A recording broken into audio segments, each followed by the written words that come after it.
कभी सोचा है कि नक्शे पर जो ये लकीरें खिंची होती हैं, ये सिर्फ देशों को अलग करती हैं या इनके पीछे कुछ और भी है? आज हम अंतर्राष्ट्रीय सीमाओं की इसी दुनिया में उतरने वाले हैं, जहां हर लाइन, हर बॉर्डर अपने आप में इतिहास, राजनीति और कभी-कभी तो इंसानी संघर्ष की पूरी कहानी कहती। और आज की हमारी ये जो पड़ताल है, वो शुरू होती है इस लिस्ट से। पहली नजर में देखें तो ये सिर्फ कुछ नाम और देशों की सूची है ना? ऐसा लगता है कि बस इन्हें रटना है। McMahon line, red Cliff line, बस फैक्ट्स।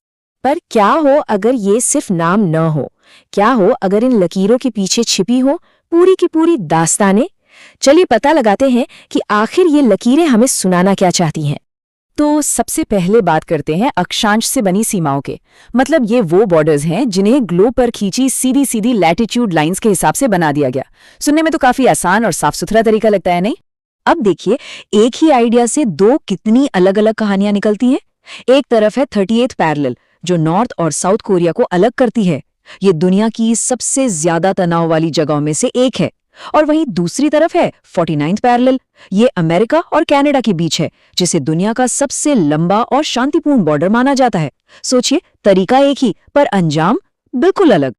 अच्छा, अब आते हैं हमारी दूसरी कैटेगरी पर। ये हैं लोगों के नाम पर रखी गई रेखाएं। ये वो बॉर्डर्स हैं जो किसी पहाड़ या नदी से नहीं, बल्कि उन लोगों के नाम से जाने जाते हैं जिन्होंने इन्हें कागज पर खींचा था। इसमें सबसे पहला नाम है मैकमोहन रेखा का। इसे 1914 में सर हेनरी मैकमोहन ने तैयार किया था। ये लाइन भारत और चीन के बीच हिमालय के ऊंचे पहाड़ों से गुजरती है और आज तक ये दोनों देशों के बीच विवाद की एक बहुत बड़ी वजह बनी हुई है। अगली लाइन है रेड क्लिफ रेखा, वो लाइन जिसने 1947 में भारत के बंटवारे का फैसला किया। कमाल की बात यह है कि इसे खींचने वाले सर सिरिल रैडक्लिफ को इस इलाके का कोई तजुर्बा ही नहीं था।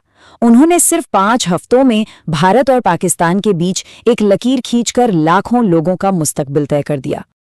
और फिर आती है ड्यूरेंट रेखा, जो 19वीं सदी के आखिर में खींची गई थी।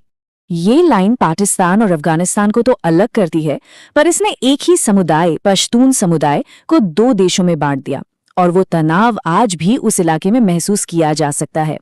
तो इन सभी लाइंस में एक बात कॉमन है, इन्हें खींचने वालों की विरासत आज भी इन देशों के रिश्तों पर असर डाल रही है।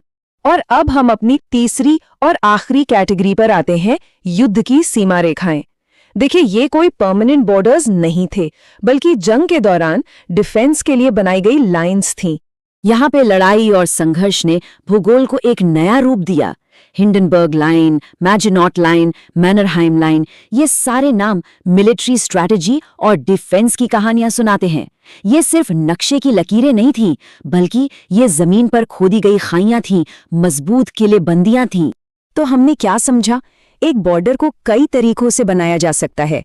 वो भूगोल पर आधारित हो सकती है, जैसे लैटिट्यूड लाइंस।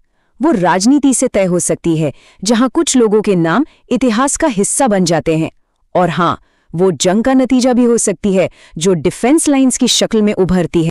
तो अगली बार जब कोई नक्शा देखें, तो सिर्फ उन लकीरों को मत देखिए, उनके पीछे की कहानियों के बारे में जरूर सोचिएगा और खुद से ये सवाल पूछिएगा, क्या सीमाएं हमें सिर्फ अलग करती हैं या वो हमें परिभाषित भी करती हैं?